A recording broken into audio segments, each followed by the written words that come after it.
정약용은 이렇게 말했습니다. 입은 화와 복이 드나드는 문이니 그 문을 함부로 열어두지 말라고요.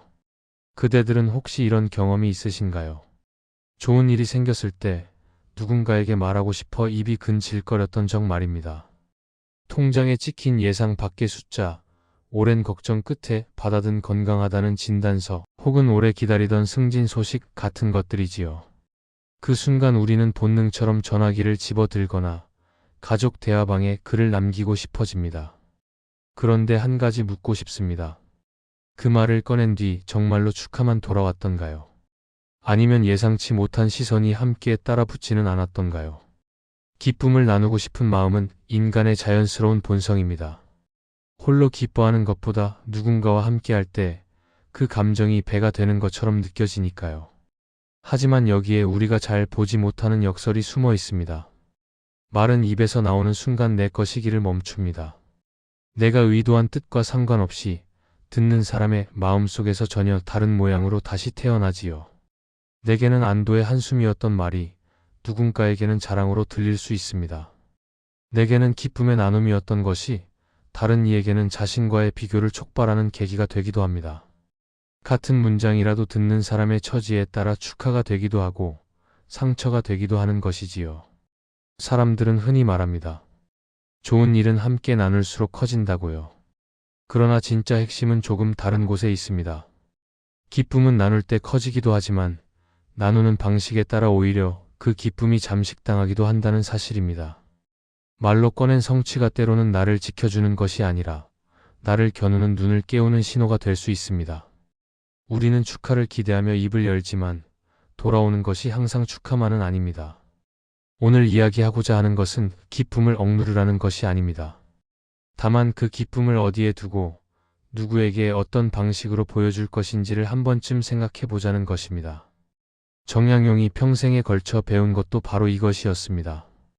빛나는 것은 아름답지만 빛은 그림자도 함께 만든다는 사실을요. 그리고 그 그림자는 대개 빛을 낸 사람 가까이에서 가장 짙게 드리워집니다. 그대의 오늘 하루에도 작은 기쁨 하나쯤은 있었을 것입니다. 그 기쁨을 어떻게 다룰 것인지 함께 생각해 보시지요. 어쩌면 지금 이 순간에도 누군가에게 전하고 싶은 좋은 소식이 입안에서 맴돌고 있을지도 모릅니다. 그 말을 꺼내기 전에 잠시만 멈춰 보시기를 권합니다. 자, 오늘의 주제 대충 감이 오시나요? 마음에 드신다면 구독과 좋아요 부탁드립니다. 정약용은 젊은 시절 남다른 총명함으로 일찍이 이름을 알렸습니다. 28배 나이에 문과에 급제하고 정조 임금의 눈에 들어 여러 요직을 맡았지요. 수원 화성을 설계할 때 거중기를 고안한 일화는 지금까지도 회자됩니다. 그는 분명 빛나는 사람이었습니다. 하지만 그 빛이 그를 지켜준 것만은 아니었습니다. 관직에서의 삶은 성과로만 평가되지 않았습니다. 오히려 성과가 클수록 그것을 바라보는 시선도 복잡해졌지요. 누군가는 진심으로 그의 재능을 인정했지만 또 다른 누군가는 왜 저 사람만 저렇게 앞서 나가는가 하는 감정을 먼저 느꼈습니다. 인정과 시기는 동전의 양면처럼 붙어 다녔습니다. 칭찬의 말이 들리는 곳에서 멀지 않은 곳에는 언제나 다른 종류의 속삭임이 있었습니다. 정약용은 훗날 유배지에서 이 시절을 돌아보며 깊이 반성했습니다. 자신이 너무 앞서 나가려 했던 것은 아닌지, 성취를 지키기보다 드러내는데 더 마음을 썼던 것은 아닌지 스스로에게 물었지요. 그는 깨달았습니다. 성취란 것이 안에서 익어갈 때는 나를 단단하게 하지만 밖으로 먼저 퍼져나가면 오히려 거기서부터 흔들리기 시작한다는 것을요. 안에서 단단해지기 전에 밖으로 나간 성취는 바람에 흔들리는 어린 나무와 같았습니다. 세상은 능력 있는 사람을 칭찬하면서도 동시에 그 사람이 조금이라도 흔들리기를 기다리는 이중적인 면이 있습니다. 이것은 누군가의 악이라기보다 비교하고 평가하려는 인간 본성에서 비롯된 것이지요. 정약용은 이 본성을 탓하지 않았습니다. 다만 그것을 알고 나서부터는 자신의 태도를 바꾸었습니다. 사람의 마음이 그렇다면 그 마음을 거스르기보다 이해하고 대비하는 쪽이 현명하다고 보았던 것입니다. 그는 더 이상 성취를 말로 키우지 않았습니다. 대신 묵묵히 자신의 일을 해나가면서 결과가 스스로 말하게 두는 쪽을 택했지요. 이것이 쉬운 일은 아니었습니다. 인정받고 싶은 마음, 자신의 노력을 알아달라는 욕구는 누구에게나 있으니까요. 하지만 그는 알았습니다. 그 욕구를 말로 해소하는 순간 정작 지켜야 할 것들이 조금씩 새어 나간다는 것을요. 인정의 달콤함에 취하다 보면 정작 인정받을 만한 실체가 비어가는 역설을 그는 직접 겪었습니다. 빛은 아름답습니다. 그러나 빛이 너무 강하면 스스로를 태우기도 합니다. 정약용이 18년의 유배 생활 동안 배운 것은 어쩌면 이것이었는지도 모릅니다. 진정한 성취는 드러낼 때가 아니라 지킬 때 비로소 완성된다는 것을요. 그 긴 시간 동안 그는 조용히 글을 쓰고 생각을 다듬고 자신을 돌아보았습니다. 세상의 시선이 닿지 않는 곳에서 익어간 것들이 결국 그의 진짜 유산이 되었습니다. 한 사람이 있었습니다. 작은 동네에서 조용히 가게를 운영하던 사람이었지요.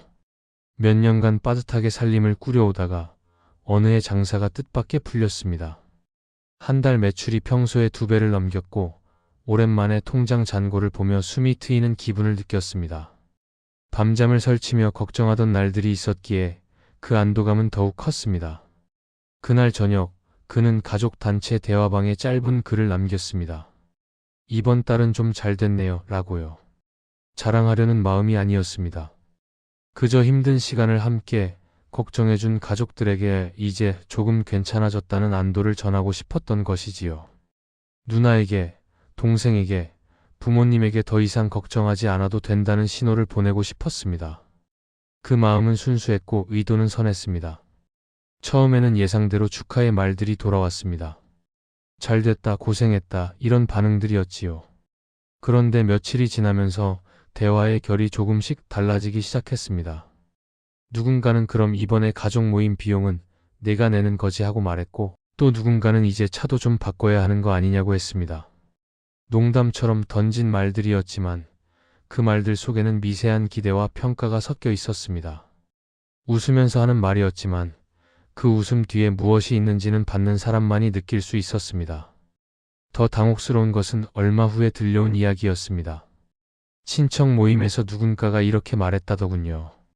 요즘 좀 잘 된다고 사람이 달라진 것 같다고요. 그는 아무것도 변한 것이 없었습니다.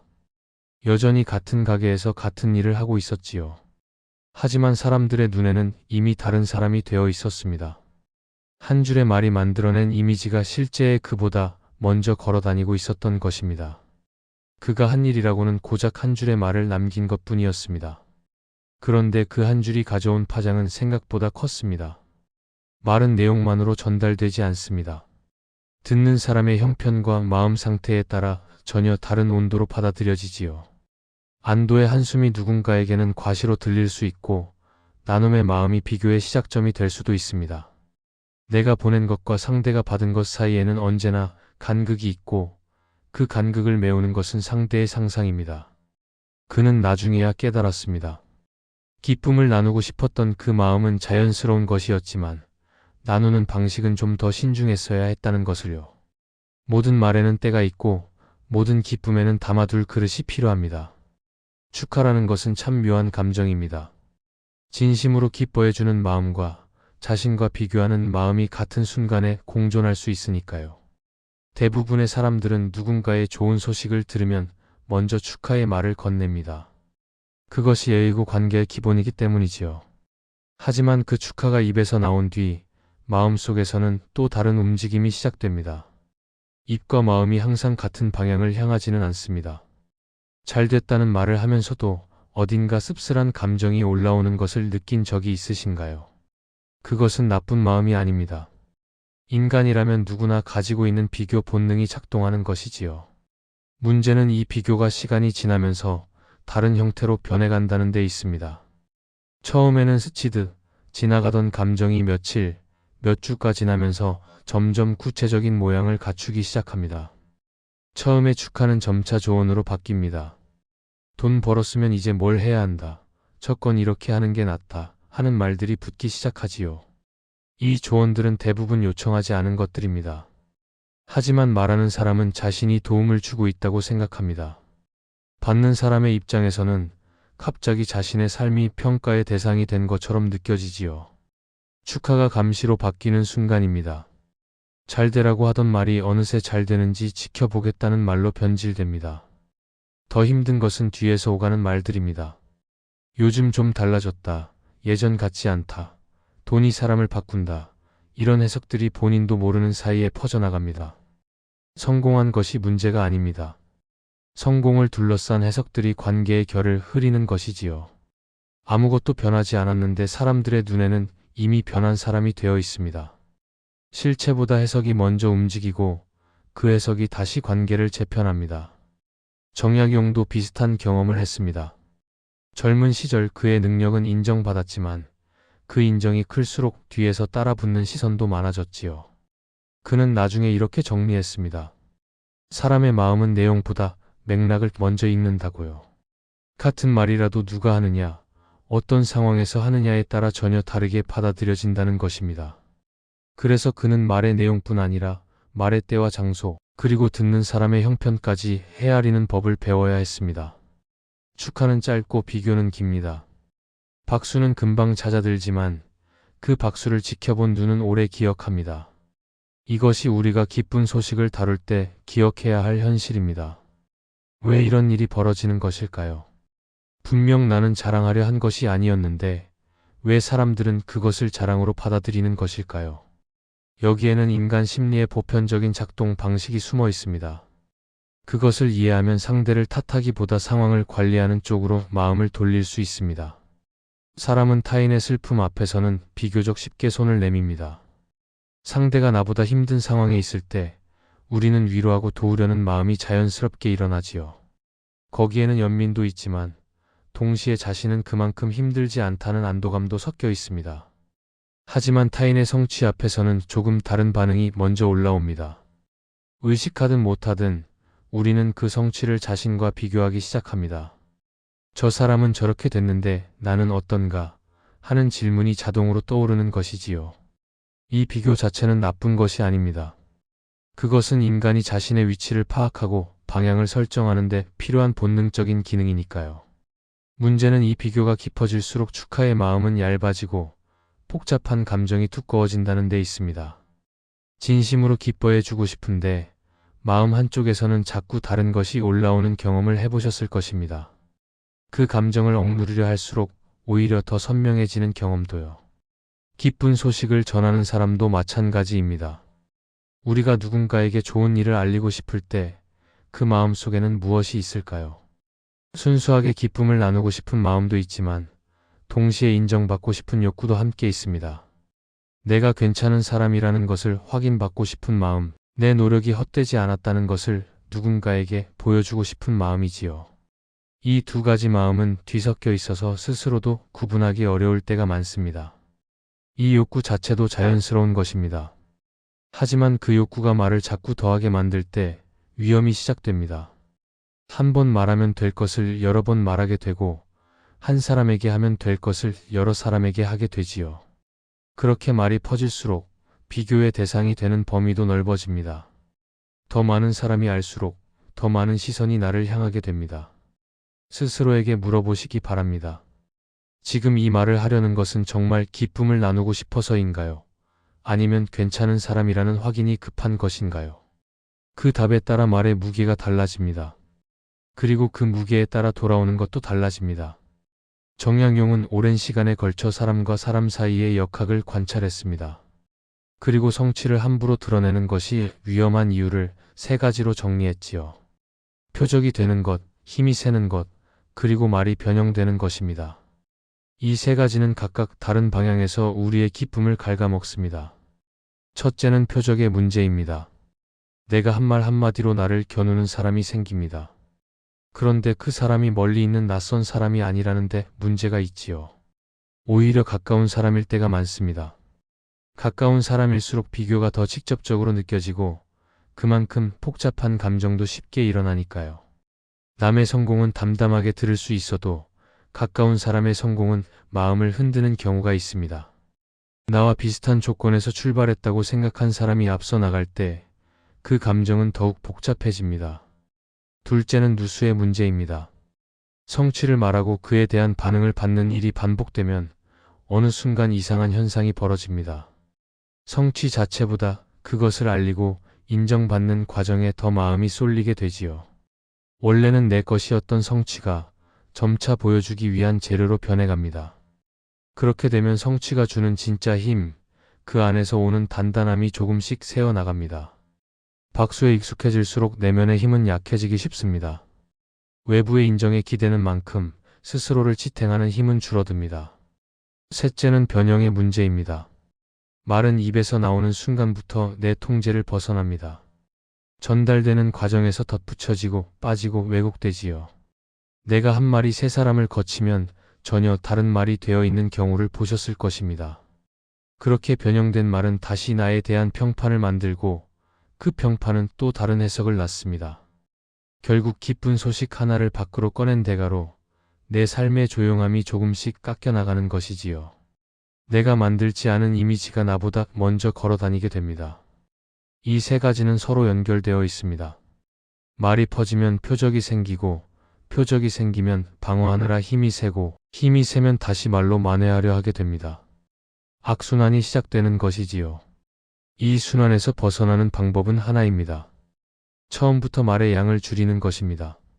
성공은 말할 때 커지는 것이 아니라 지킬 때 오래갑니다. 이것이 정약용이 긴 세월에 걸쳐 도달한 결론이었습니다. 그렇다면 어떻게 해야 할까요? 기쁜 일이 생겼을 때 그 감정을 억누르라는 것은 아닙니다. 다만 그 감정을 다루는 방식을 조금 바꿔보자는 것이지요. 정약용이 유배 시절에 실천했던 방법들을 오늘의 언어로 풀어보겠습니다. 그가 18년의 긴 시간 동안 체득한 것들입니다. 먼저 말하고 싶은 순간에는 입 대신 손을 쓰십시오. 좋은 일이 생겼을 때 누군가에게 알리고 싶은 충동이 올라오면 그 내용을 종이에 적어 서랍에 넣어두는 것입니다. 이것만으로도 인정받고 싶은 욕구가 어느 정도 해소됩니다. 적는다는 행위 자체가 일종의 표현이 되기 때문이지요. 며칠 뒤에 그 종이를 다시 꺼내보면 그때는 이미 말해야겠다는 충동이 많이 가라앉아 있을 것입니다. 급했던 마음이 식으면 상황이 달리 보입니다. 다음으로 누군가 물어올 때 길을 꺾어 두십시오. 어떻게 됐느냐는 질문을 받으면 성취를 설명하기보다 운이 도와줬다거나 함께한 사람들 덕분이라고 답하는 것입니다. 이렇게 하면 상대방이 느끼는 비교의 압박이 줄어듭니다. 질투의 화살은 내가 앞서 나갔다고 느껴질 때 날아오기 마련이니까요. 스스로를 낮추는 것이 비굴함이 아니라 관계를 지키는 지혜일 때가 있습니다. 겸손은 때로 가장 효과적인 방패가 됩니다. 마지막으로 나누고 싶다면 말이 아닌 행동으로 나누십시오. 밥을 사거나 필요한 것을 도와주거나 조용히 무언가를 건네는 방식으로요. 다만 여기서 중요한 것은 그 행동에 생색을 붙이지 않는 것입니다. 내가 이렇게 해줬다는 말이 덧붙는 순간 선의도 평가의 재료가 되어버립니다. 모르게 하거나 알더라도 당연한 듯 넘어가는 것이 좋습니다. 보이지 않는 선의가 보이는 선의보다 오래갑니다. 이 세 가지는 결국 하나로 모입니다. 말의 양을 줄이고 말의 방향을 낮추고 말 대신 행동을 늘리는 것입니다. 쉽지 않습니다. 인정받고 싶은 마음은 본능에 가깝고 그 본능을 다스리는 데는 시간이 걸리니까요. 하지만 이것을 연습할수록 관계는 더 오래, 더 편안하게 유지됩니다. 당장은 답답할 수 있어도 멀리 보면 이쪽이 이깁니다. 그대는 말로 사랑받는 사람이 되고 싶으신가요? 아니면 조용히 오래가는 사람이 되고 싶으신가요? 둘 다를 가질 수는 없습니다. 세상은 끊임없이 드러내라고 말합니다. 성과를 보여주고 자신을 알리고 존재를 증명하라고 요구하지요. 그것이 경쟁에서 살아남는 방법이라고들 합니다. 틀린 말은 아닙니다. 하지만 정약용은 조금 다른 쪽을 보았습니다. 드러남이 사람을 시험대에 세운다는 것, 그리고 그 시험대 위에서 오래 버티는 것은 생각보다 어렵다는 것을요. 빛을 받는 자리는 화려하지만 그만큼 그림자도 짙습니다. 그는 말년에 가까워질수록 성취를 뽐내는 일이 줄었습니다.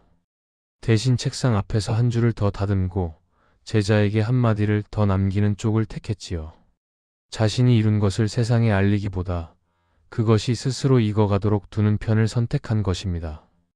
유배지에서 쓴 수많은 저술들이 그의 생전에 널리 알려지지 않았던 것도 이런 태도와 무관하지 않습니다. 그는 당장의 인정보다 먼 훗날의 가치를 선택했습니다. 큰 성공이란 무엇일까요?